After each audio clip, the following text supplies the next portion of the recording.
नमस्कार मित्रांनो, महाराष्ट्राच्या राजकारणातून सर्वात मोठी आणि महत्त्वाची बातमी समोर येत आहे।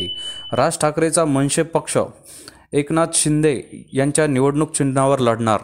काय आहे सविस्तर बातमी जाणून घेण्यापूर्वी तुम्ही जर चॅनलवरती नवीन असेल तर चॅनलला सबस्क्राईब करून बेल आयकॉनचं बटन प्रेस करायला विसरू नका।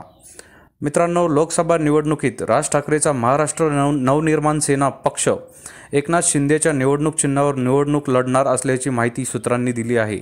म्हणजेच राज ठाकरेंच्या मनसे पक्षाचा उमेदवार धनुष्यबाण चिन्हावर निवडणूक लढवू शकतो। मुंबईमध्ये राज ठाकरे आणि एकनाथ शिंदे यांच्या बैठका सुरू आहेत। ताज हॉटेलमध्ये पार पडलेल्या या बैठकीत उपमुख्यमंत्री देवेंद्र फडणवीसही उपस्थित होते। या बैठकीत हा निर्णय घेण्यात आल्याची सूत्रांनी माहिती दिली आहे। मागील 1.5 तासापासून ही बैठक सुरू आहे।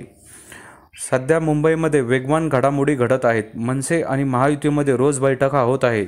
नुकतंच राज ठाकरे मंगळवारी दिल्ली दौऱ्यावर गेले होते। त्यावेळी त्यांनी विनोद तावडे तसंच केंद्रीय गृहमंत्री अमित शहा यांची भेट घेतली।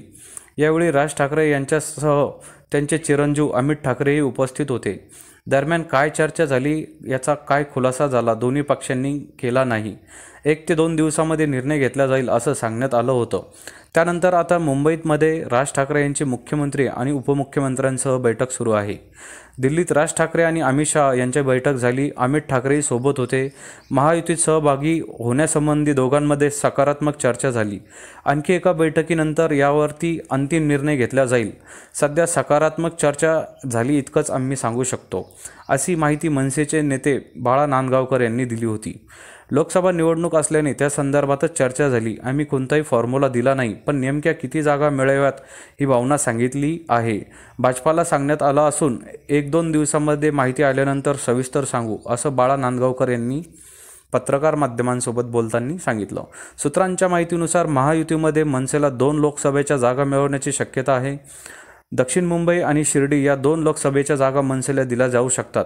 विशेष म्हणजे या निवडणुकीतून अमित ठाकरे रिंगणात उतरण्याची शक्यता आहे। दक्षिण मुंबईतून तरुण आणि सुशिक्षित चेहरा असावा यासाठी अमित ठाकरे यांनी निवडणूक लढवावी असा भाजपाचा आग्रह आहे। तसं झाल्यास अमित ठाकरे निवडणूक लढताना दिसतील। दरम्यान शिर्डीमधून मनसेचे नेते बाळासाहेब नांदगावकर उमेदवार असू शकतील, पण दुसरीकडे भाजपा मनसेला एकच जागा देणार असल्याची सूत्रांनी माहिती दिली आहे। मित्रांनो, आपल्याला काय वाटतं, राज ठाकरे यांनी एकनाथ शिंदेच्या निवडणूक चिन्हावर निवडणूक लढवायला पाहिजे की नाही पाहिजे, याबद्दल आपली प्रतिक्रिया आम्हाला कमेंट बॉक्सच्या माध्यमातून नक्कीच कळवा। चॅनलला आणखीनही सबस्क्राईब केलं नसेल तर सबस्क्राईब करून बेल आयकॉनचं बटन प्रेस करायला विसरू नका।